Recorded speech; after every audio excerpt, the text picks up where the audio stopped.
Alrighty, the loud sounds of yard work have ended. So it is time to continue the quest Defenders for Ishgard. We are in Camp Dragonhead, talking to Alphino.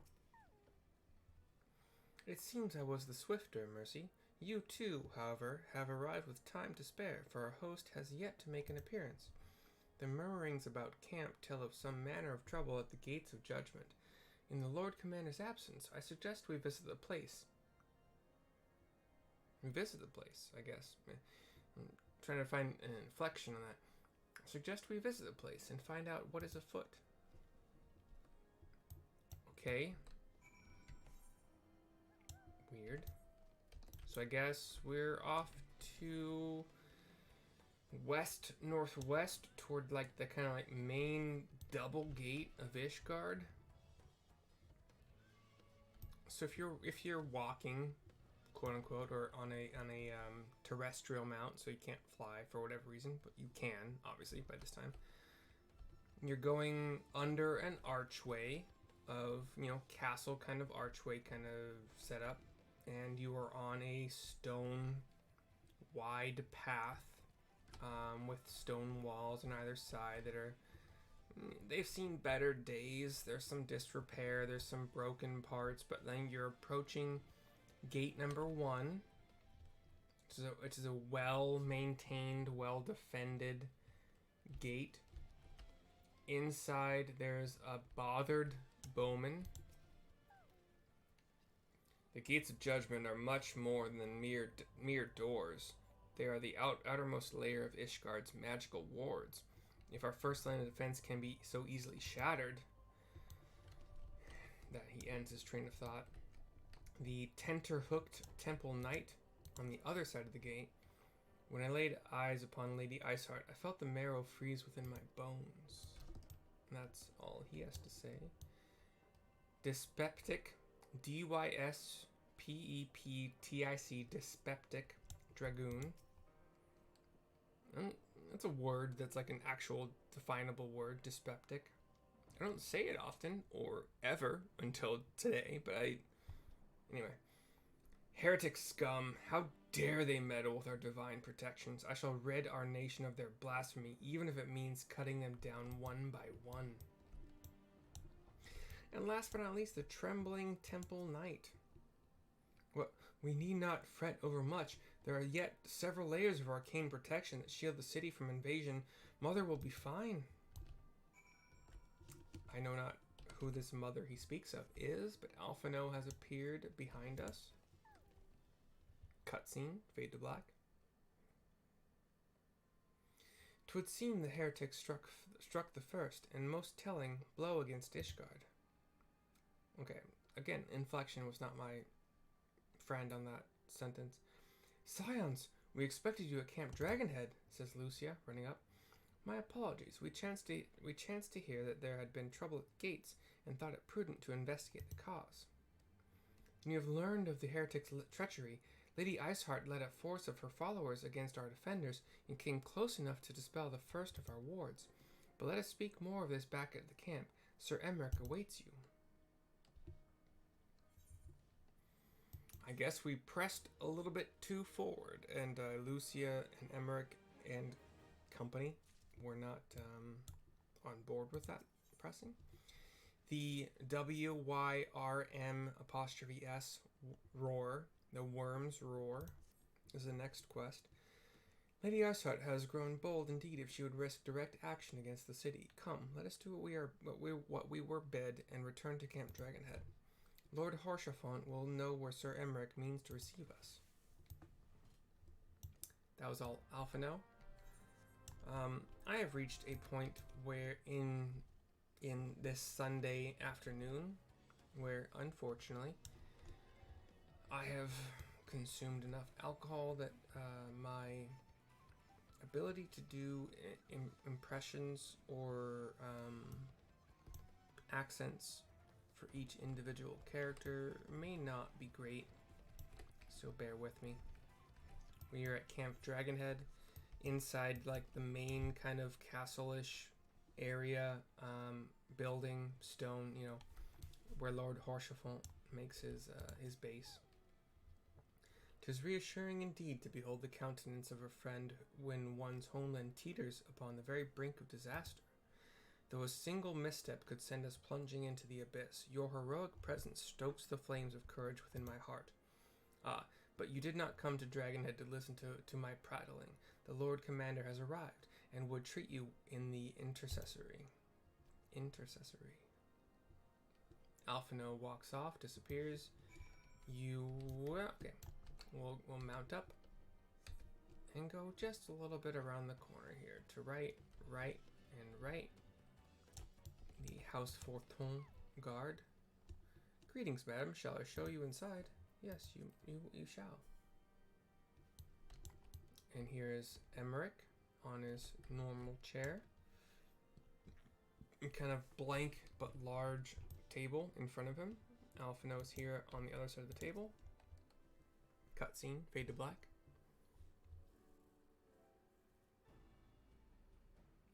I thank you for coming with such haste, and apologize for my absence. Suffice it to say, Lady Ishgard and her heretics have much to answer for. Yes, but we are but recently returned from the gates of judgment ourselves. Given the circumstances, we quite understand if you would prefer to postpone our appointed audience. Emmerich crosses his arms. On the contrary, Master Alphino, I think it more important than ever that this meeting take place. Rest assured, I shall return to my post on Ishgard's walls the moment our business is concluded. Before we move on to the subject of reinforcements, however, I would introduce you to a close friend and stalwart ally. Estinian?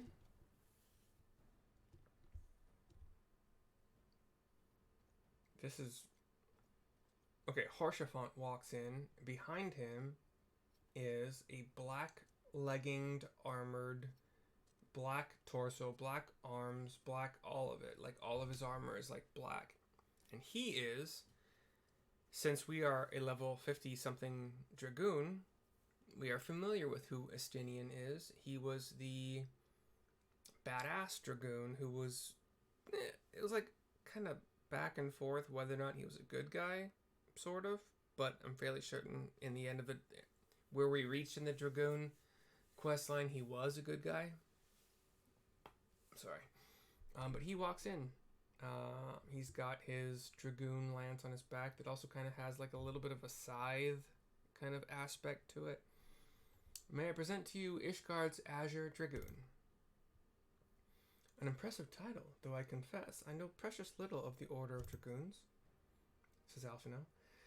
They are formidable warriors all, yet even among such masters of the lance, Estinian is without equal.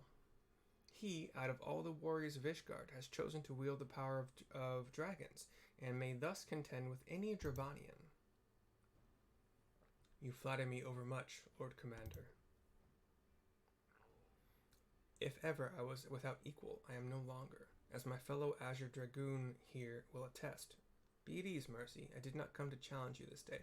So, this text, this dialogue, may change depending on how far you are in your Dragoon training.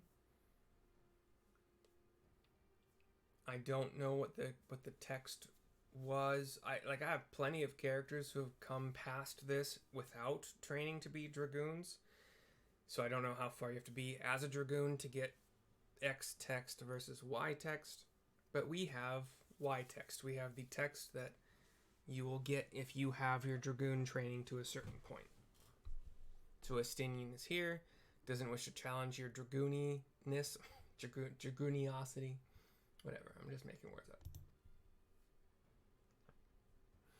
Well, now that we have all been introduced, let us proceed to the matter at hand. I would share with you what we have learned of Iceheart's design, as confessed by the heretics taken captive after the assault on the gates. 'Twould seem that Lady Iceheart and the Dravanian share a common goal, the reclamation of Nidhogg's stolen eye. Nidhogg, one of the 7 great worms. His name features prominently in your nation's history. Though once defeated by the hero Haldrath, the beast is said to have terrorized Korthus since Ishgard's founding. Aye, many are the scars our walls bear from Nidhogg's relentless efforts to raise the city. The trophy Haldrath, plucked from the bested Wyrm's skull, known simply as the Eye, is a treasured relic of Ishgard, and one possessed of untold power. Should it ever be returned to Nidhogg, the dread creature would be restored to the height of his strength, and then no wall or ward we could erect would be stout enough to deny him. My vengeful son hath waged war against Ishgard for 1,000 years. No mortal mind could comprehend the depths of his rancor, says the voice of Midgard Somer. The Eye itself is secreted deep within the vault. It is kept under heavy guard, surrounded at all times by men and women who have proven their loyalty to the Holy See. But those stout walls and sharp blades may suffice to discourage the heretics. The dragons are another matter. They're the individuals within the Dravanian horde whom an entire company of knights would labor to repel, to say nothing of Nidhogg himself. Nor does age rob them of their strength, through the endless march of years, the dragons endure, patient, calculating, inexorable. You must understand, these creatures do not share our perception of time, and that is especially true of the great worms, they who spend centuries in slumber only to wake and resume their campaign as if mere hours had passed.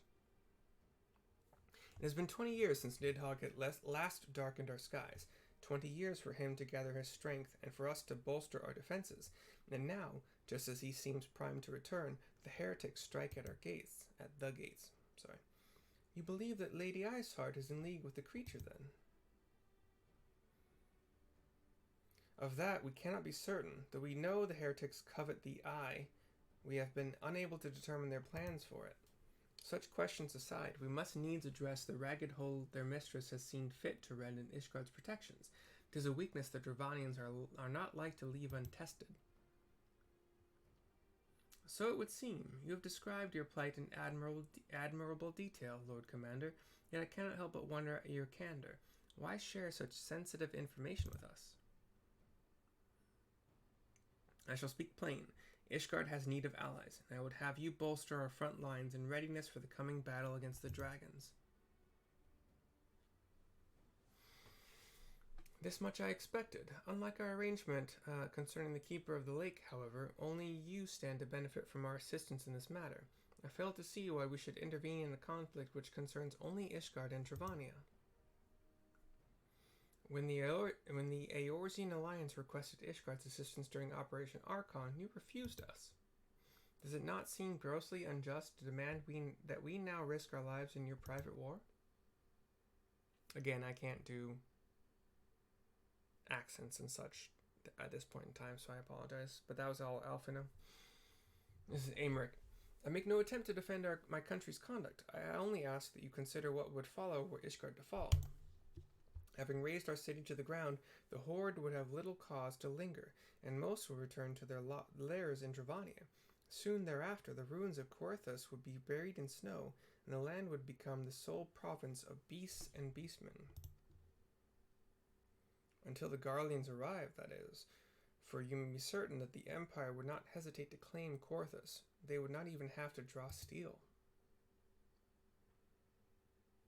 Halfino's brows raise at this, and he goes deep into thought. An imperial province sharing a border with the Morduna. 7 hells. Very well. We will assist you in repelling the dragons. The roar of a great worm may have shaken the firmament, but we of Eorzea will not abandon our Ishgardian brothers to face the coming horde alone. Nor did I ever think you would. Now, upon the matter of the roar. Allow me, Sir Aymeric, says Estinian. Through the power of the Eye, I have become the vessel of Nidhogg's strength. His essence has stolen into my very blood. Alfino is shocked. Fear not. I am in full control of my faculties, I assure you, and the Eye itself is of no relevance to this tale. It is not essential that I bear it with me wheresoever I go. Okay, why mention it then? Its lingering influence does, however, allow me to hear Nidhogg's voice.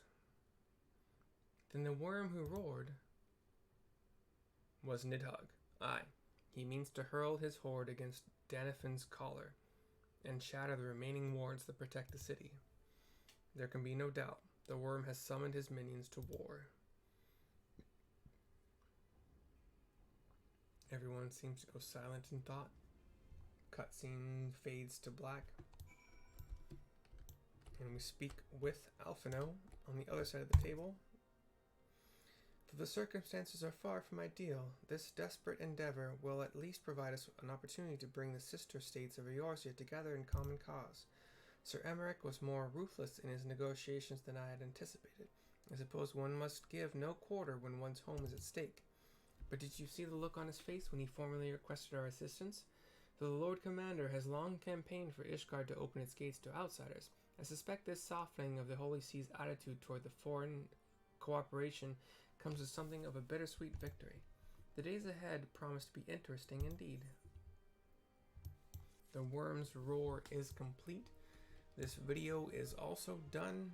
We will see if I believe I should continue, because I'm stumbling far too much over far too many words. I don't feel like I'm doing any of this justice. So we'll see.